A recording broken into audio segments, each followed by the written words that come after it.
believers, all people who don't believe in Allah, in Islam, in Quran, in Muhammad sallallahu alaihi wasallam. Did you not see that? Were you not already aware? And then it gives you some information, and at the end it says, would you then not believe? So that means the Quran engages people's concern, addresses them, gives them evidence, and then asks, why are you not believing? Would you then not believe? What was the evidence provided in this chapter?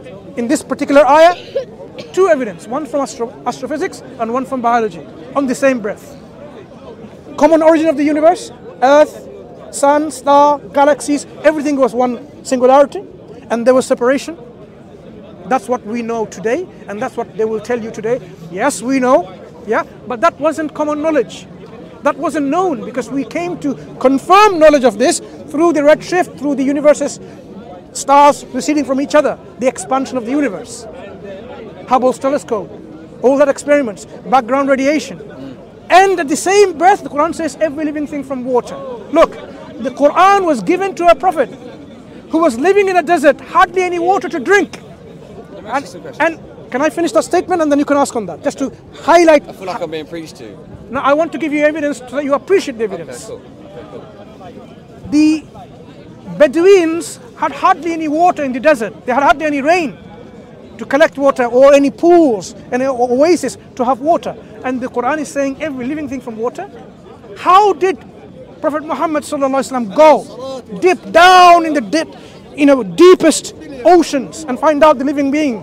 They need water for their life.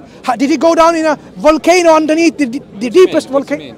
He went down into the oceans and found living animals. He didn't. How can he make a claim if he didn't? How did he go in space somewhere else? What did he claim? He says every living thing is from water. Without water, there's no life. That's why scientists will tell you, on Mars, if you want to think about this life, was there any sign of water?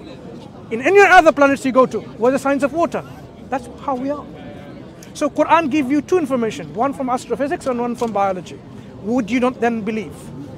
Interesting. How's your Ramadan? Very good, thank you. You hungry? No, not yet. No. So you eat before sunrise and when the sun sets? So our day starts in a day is sunrise to sunset. It changes during seasons because it's a lunar calendar. Sometimes now 7:38 today is when the sun is going to set, and we will break our fast and we'll have iftar, and it will just go slightly more and more and more. Some other month, some other year, it might be 9 o'clock, 10 o'clock, and so on and so forth. Sometimes it could be even earlier because of this good. So we see the whole variety of it. Do you know why we fast? Let me ask you some questions. I just wanted to check how your Ramadan was, but yeah, good, thank you. Ramadan is okay for me. So in terms of the moon splitting in two, don't you find it odd how there's no evidence that we can? I'm not an astrophysicist. No, maybe there shouldn't be. I don't find it odd. I don't find it odd. Now, I don't know enough about the subject. How long have we been speaking right now? Roughly half an hour. Okay. Right. Did you see the moon? Something happening to the moon? You didn't even look at it. So how do you expect a temporary event that was done to show someone some evidence miracle, and then it was joined back together, that people will be looking at the moon and say, oh, we expect so many people around the world because none of you are looking at the moon. I don't mean that. I mean... No, what I'm saying is, to expect evidence of a moon splitting is like asking you now, oh, why didn't you look at the moon, what happened to it? Because you're not concerned what's happening with the moon. So you don't expect people to look at the moon and observe whether it's split or not. What we are saying is, this is a miracle that happened. Allah gave the authority to Prophet Muhammad to split the moon. It split and it joined back together. It doesn't have to be leaving a mark with a crack. It can be exactly how it was to begin with. So you're saying like, oh, we can go to the moon now and we can find a crack. No, you don't have to, because Allah can bring it back together without any cracks remaining. This was an evidence for the people then and those who witnessed it. Do you know what was their reaction? No. Quran records it. They just simply said it's magic, because they could not explain any other way, because they could see that it's not rational. Because two options: you have to believe that this is a miracle and accept him a prophet. If you don't want to accept that, you have to come up with some other theories. You say, oh, it's magic. You've mesmerized us through magic. However, he was a normal man, correct? Ordinary human being like was, but entrusted with the duty of revelation to convey the revelation to everyone else. So even though he ate and drank and so on, but God made him, molded him, developed him, programmed him to be the best of human beings in his character, in his attitude, in his morals, in his manners, so that he can be the role model. Uswatun hasana. So he's the best, but we can't idolize him. Yes. No, you cannot worship him. Yes, and I got a no. No. Yeah, look, You cannot idolize him. No. You should idolize him. You cannot. You shouldn't. Oh, you shouldn't. You cannot idolize him. Whoever worships Prophet Muhammad sallallahu alaihi wasallam is going to go to hell. Yep, absolutely. But we love him. We love him more than ourselves, more than our parents, more than everything else. This is the love we have of our Prophet sallallahu alaihi It wasallam. sounds like idolization if you say he's the best and you love him more than your parents. Then We love and our parents. our Prophet more than ourselves. Do you know why? Because he's worthy of our love.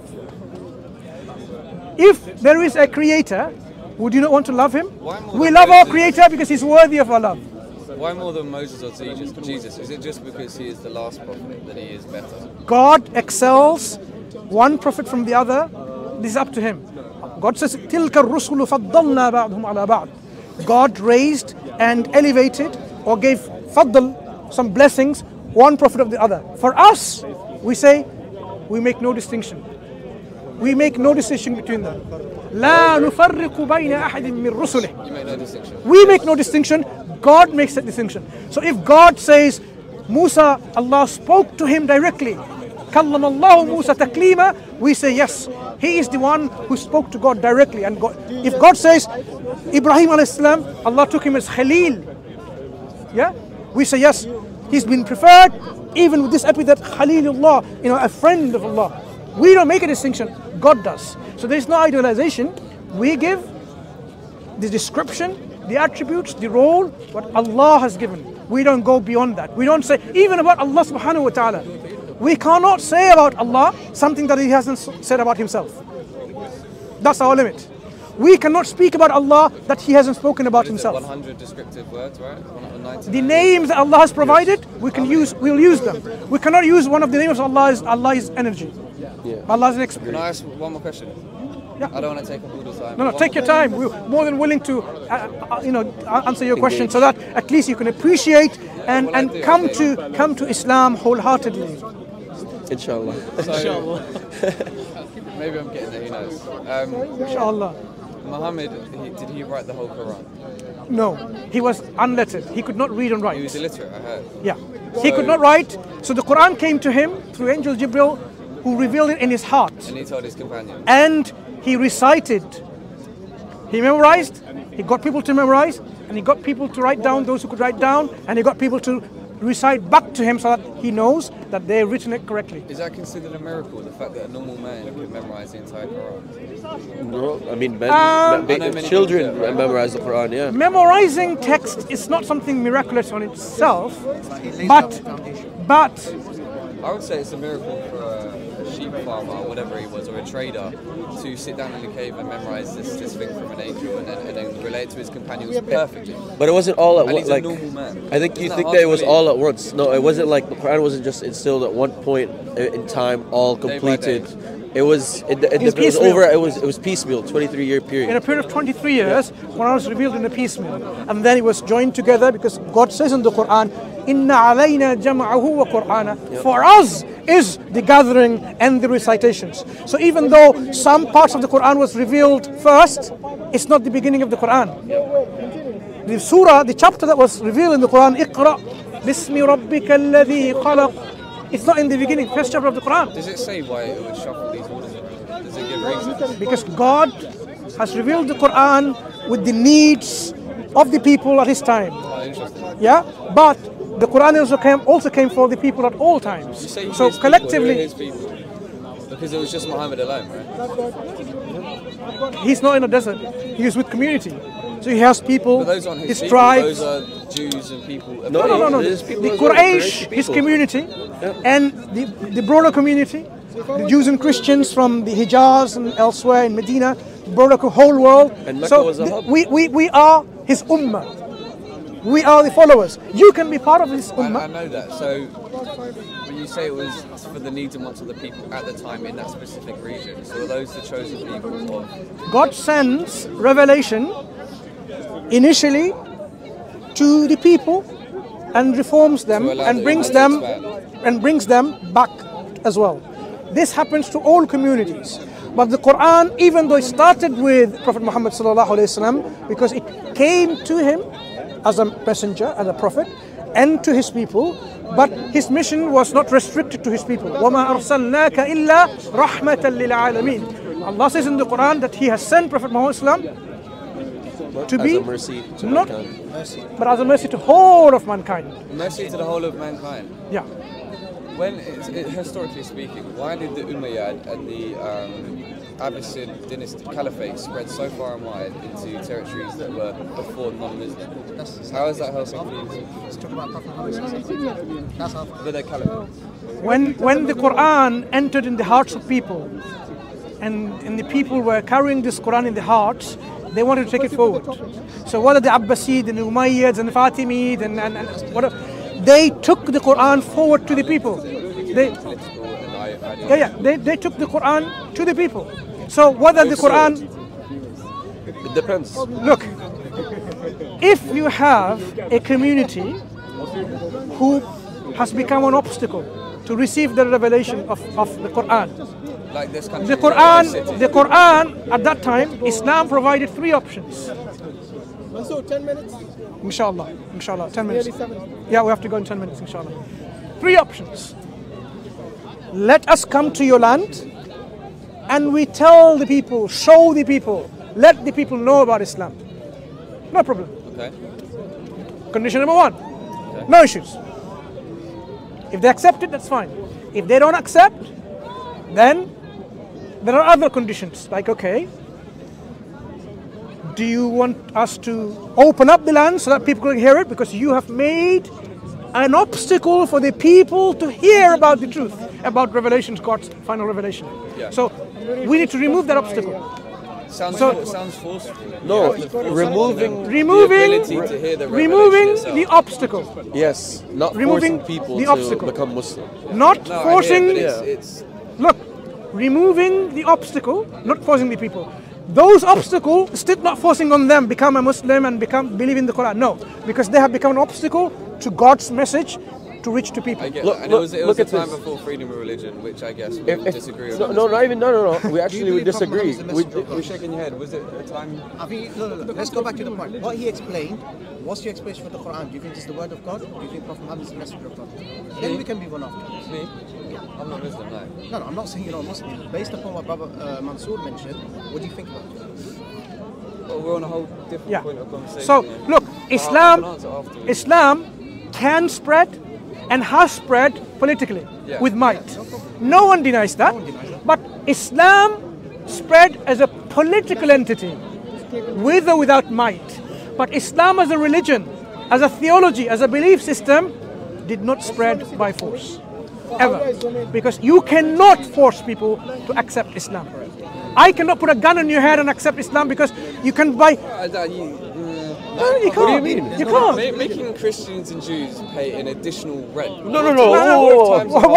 One at a time. Wait. You mean the one that's less than the one we have to pay as Muslims? Yeah. You know, jizya. Jizya You have is to a political tax they have to provide to be a citizen of the Islamic State, so that Islamic State will guarantee their rights and their security. The Islamic State comes to you. It came to Algeria and Morocco and Spain. Question. So therefore, your city, If which was if you are getting oppressed by your government, yeah, if you're getting oppressed by your government, and there's a government from outside that wants to free you from this oppression, wouldn't you see this as a good thing? Even if you don't recognize this oppression, yeah? Okay, from a Muslim perspective, we see that if a government objects to us preaching the message of Islam, which is the best interest for its people, without us forcing anything, but at least preaching it, then they are oppressing you, and we need to. It's upon us to free you from this In your oppression. opinion, Yeah, people okay, have that's different fine, and this is cultures and it's an ideologies. no, that's The Jews would disagree. no, that's but that's not the point, brother. The Muslims in the land, when they can no longer sustain the protection of the Jews, they do not put. They cannot take the jizya from them. You know what the Jews said? We get persecuted by Christians. We want you to come. I know they came to Bro, Morocco. yeah, exactly. I So, thank but you for that's that not one. but that's I'm not the only the point, bro. One more I was in Just Lisbon one second. Let me finish this jizya point, yeah? Bro, the point of jizya is what? How do governments function? Taxation, right? In the past, they didn't have income tax. You had, in the Islamic state, you had jizya for non-Muslims, and you had zakat. Zakat is higher. If anything, the discrimination is against Muslims, not against non-Muslims. Not just that. You and your mom and your sibling, or like the women in your family and the elderly, all get taxed. Under jizya, elderly people who are not of military age, women do not get jizya. So not only is it a more beneficial system for you, it's also a more merciful system for you as a non-Muslim. And even you, as a military age person, could not pay jizya and just say that if the country goes to war, you have to go to war as well. That's the point. You're not a Muslim. You don't want to fight for the sake of Allah. Therefore, you don't want to be forced to this, and Islam gives you the option to pay out of it. So it's not discriminatory. It's actually in your favor. Yeah. That's very interesting, and I completely hear that. Good. My comment about jizya was a small caveat. No. But you raised an interesting point about how I would have to fight for the country, for the Islamic Empire. But Islam has come as a force into my land. Say, for example, Turkey.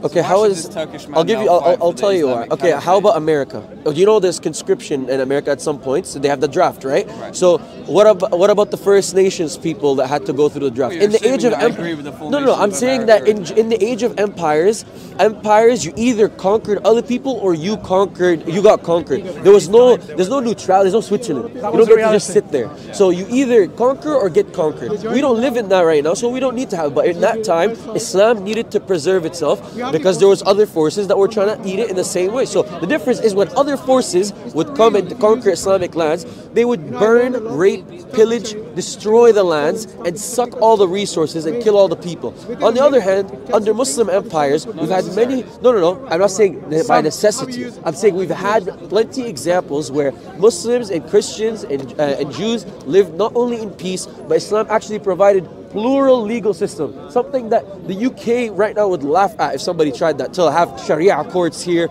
and to have Jewish tribunals and stuff. Exactly. What do you mean? That's intolerance. Where's the freedom of religion, brother?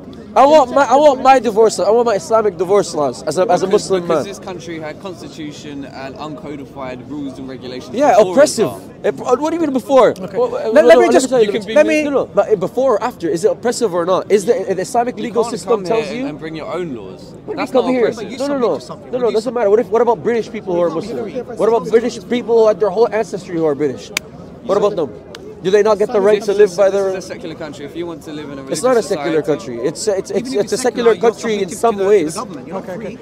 Let's not talk about England. What I want to learn from you. I'll tell you something. You didn't sign a social contract. You What I were want to coerced into it. what I want to learn You were from you- coerced into a social. Yeah, I understand. But I want to learn from both of you. Yes. How is Islam spreading now? With force? How is that? No. I mean, Why? majoritively in a lovely, peaceful way, as the gentleman here. Yeah. Because there's no age of empires anymore. Right. So that is what you need to understand. Why are people accepting Islam? Do you know in UK, talking about the UK, the majority I'm a tough cookie to crack. majority of Yeah. people becoming Muslims are educated women. Yeah? Yeah, eventually. Three quarters, 75% of people becoming Muslims are women educated. And they're probably scared for their lives because this place is full of. Why would you say? Why would you say that? No, but why would you say that? Why You should have told those feminists who were here earlier on that they're scared. That's a whole different eco-climate of political and economic. But I'm talking about British women. Who knows why this country is going to British women. SHIT? Why are British women accepting Islam? The reasons I just told you. Probably. They're afraid? Probably. What evidence? What is probably business? I don't want to deal with this Do you not agree probability. that they are moving because they are scared on the streets? No, according to Swansea University, they did a study. I go to Swansea. 60% of the readers are white women. Yeah. I accept that. Yeah, that's right. So why are they accepting? If Islam, like for example, For the reason I just said. what is it? You keep asking me the same question. What is the reason? Probably because they see the crackheads and degeneracy in the streets. But the reason for that is multifaceted and can be. Yeah, the reason for that is that there's no system that's been able to provide the socioeconomic benefits the financial benefits, the material benefits that Islam provides. No. Don't you dare say, if we look at the Muslim majority countries, you're looking at... I wasn't going to say that. Wallahi, let me tell you what. Because I think that you're too smart. Because you were too... It sounds like an Umayyad.